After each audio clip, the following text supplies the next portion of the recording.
राम दोस्तों, मैं अमित टाक और आपका स्वागत है वाल्मीकि जाति और इतिहास पर।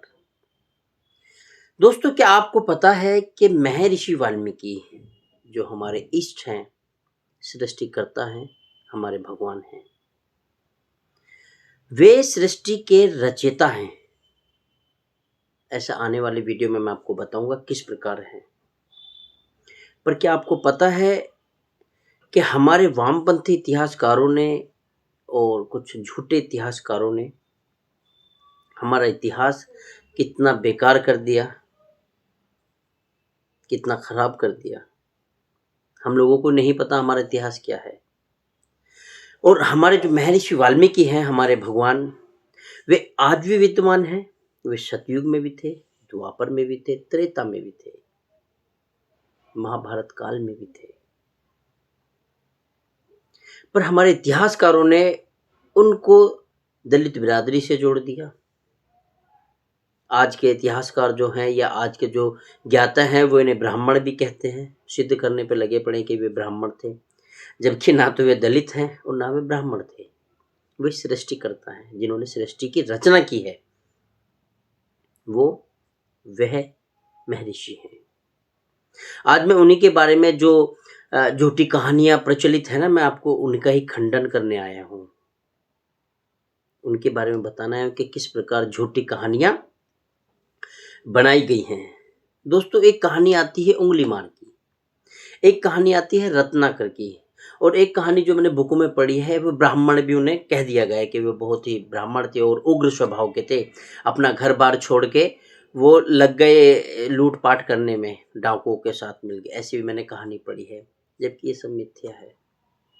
उंगली मार डाकू की बात करें तो अब से कोई 3000 या 2500-2600 साल पहले की बात है। गौतम बुद्ध जी हुए हमारे भगवान, जिन्हें आज हम भगवान के रूप में मानते हैं, उनके समय में उंगली मार कोई हुआ, उसे भी वाल्मीकि बता दिया कि चोर थे ये। ऐसे ही कोई रत्नाकर कहानी बना दी कि रत्नाकर कोई डाकू था, उनने वाल्मीकि बना दिया। सबसे ज्यादा यही प्रचलित है, रत्नाकर डाकू की। दोस्तों, इस कहानी के पीछे क्या झूठ है, मैं आपको वो बताना चाहता हूँ। किस प्रकार इतिहासकारों ने झूठ उसमें डाल दिया कहानी में। झूठ इस प्रकार है दोस्तों कि रत्नाकर एक डाकू हुआ पुराने समय में, और वह अपना जीवन यापन करने के लिए, अपना परिवार चलाने के लिए, अपनी आजीविका चलाने के लिए चोरी करता था। जंगल में कोई व्यक्ति गुजरते थे, राहगीर, तो उनको लूटता था, मारता था, उनसे धन, फल फ्रूट, सब्जी जो भी था सब छीन लेता था और अपने घर का लालन पालन करता था। ऐसे ही चलता रहा। एक दिन क्या होता है कि उन्हें सप्त ऋषि मिलते हैं। उन्हें नहीं पता कि ये सप्त ऋषि है, पर वो उनको पकड़ लेता है और उनको बोलता है कि भाई, जो तुम्हारे पास है मुझे दे दो, नहीं तो मरने के लिए तैयार रहो। अब वे सप्त ऋषि उन्हें बोलते हैं कि भाई, हमारे पास तेरे देने के लिए कुछ नहीं है, हमारे पास ये कमंडल है, वलकल है, बस। और रही बात मारने की, तो मार के तू हमारा क्या करेगा? और हमें मारने के बाद जो तुझे पाप लगेगा, क्या उसको भोगने के लिए तू तैयार है? और तू हमें अगर मार भी रहा है तो किसके लिए मारेगा? और जो तुझे वो पाप लगेगा, क्या वो पाप वे भोगेंगे जिनके लिए तू हमें मारना चाहता है? ऐसा कभी तूने सोचा है कि हमारी मृत्यु करने के बाद तुझे जो पाप लगेगा, उसका पश्चाताप कैसे होगा? तो वह बोलते हैं कि जो मुझे पागल बना रहे हो। फिर वो बोलता है कि अच्छा ऐसे कर कि अगर तुझे लगता है हमें मारने से तुझे संतुष्टि होगी, या तुझे अच्छा लगेगा, या तुझे पाप नहीं लगेगा, या तेरे घर वाले उस पाप को भोगने के लिए तैयार हो जाएंगे जिनके लिए तू मारना चाहता है, तो एक बार अपने घर वालों से पूछ क्या कि मैं जो अपनी आजीविका चला रहा हूं, आप लोगों के लिए जीवन यापन के लिए धन लेके आ रहा हूँ, फल सब्जी ये लेके आ रहा हूँ, तो मैं किसी की मृत्यु करके या किसी को लूटपाट करके ये सब चीज लेके आता हूँ। अगर उस चीज का पाप मुझे भुगतना पड़ेगा, तो क्या आप मेरे साथ उस पाप को भुगतने के लिए तैयार हैं? एक बार उनसे पूछ के आ। तो वह रत्नाकर मतलब कि सोच में पड़ जाता है कि यार ये क्या बोल रहे हैं साधु। फिर वह सोचता एकदम झटपटा के, अच्छा तुम मुझे पागल बना रहे हो, मूर्ख बनाना चाहते हो कि जिससे मैं तुम्हें यहाँ जंगल में छोड़ जाऊं और अपने घर चला जाऊं और तुम यहाँ से भाग जाओ, पागल समझे हो मुझे? तो वह ऋषि बोलते हैं कि नहीं, तू पागल नहीं है, हमें ऐसा कर, बांध जा और घर जाके एक बार जाके आ।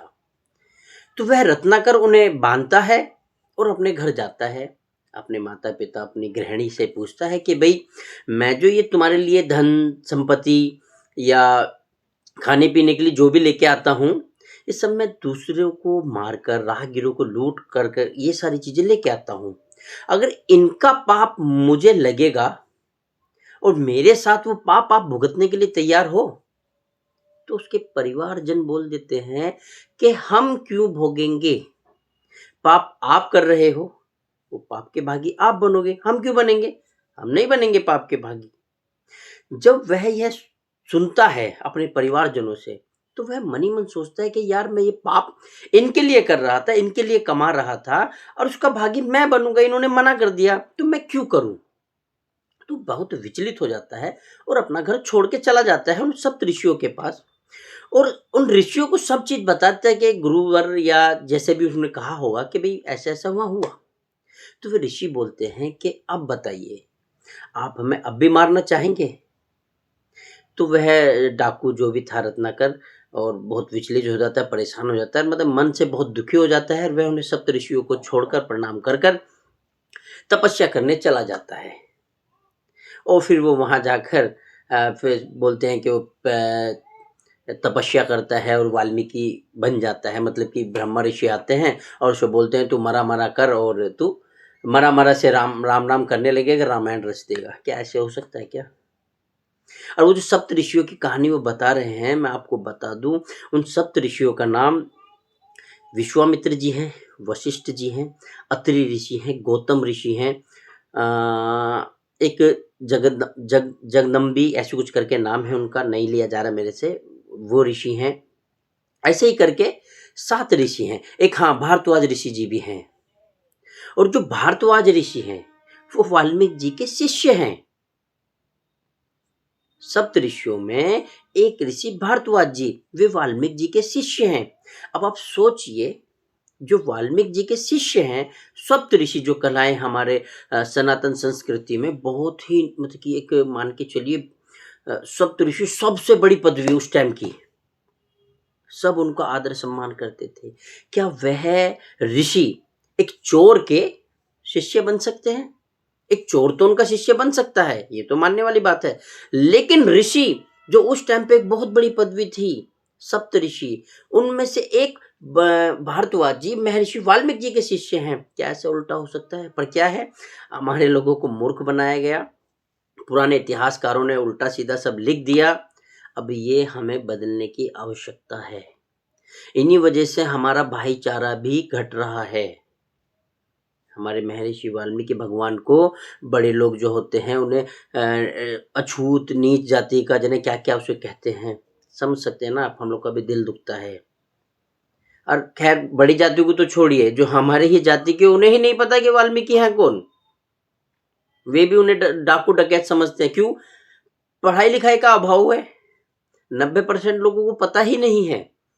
जो कुछ पढ़े लिखे हैं, शास्त्रों का ज्ञान रखते हैं, थोड़ा बहुत उन्हें तो पता होगा, हम भी सीख ही रहे हैं अभी। पर ये चीजें अब हमें बदलनी होगी, आपसी भाईचारा बनाना है, एकता बनाए रखनी है, तो ये चीजें बदलनी होगी दोस्तों। आने वाले समय में मैं अपने वीडियो के माध्यम से वाल्मीकि कास्ट के ऊंच नीच की, इनके पीछे रहने के कारण बहुत सारी चीजें हैं, वाल्मीकि इतिहास के, हमारे वाल्मीकि भगवान जो हैं क्या थे और उनको क्या बना दिया गया इतिहासकारों द्वारा, एक षड्यंत्र के द्वारा, ये सब हमें मिटाना होगा, खत्म करना होगा। जय वाल्मीकि।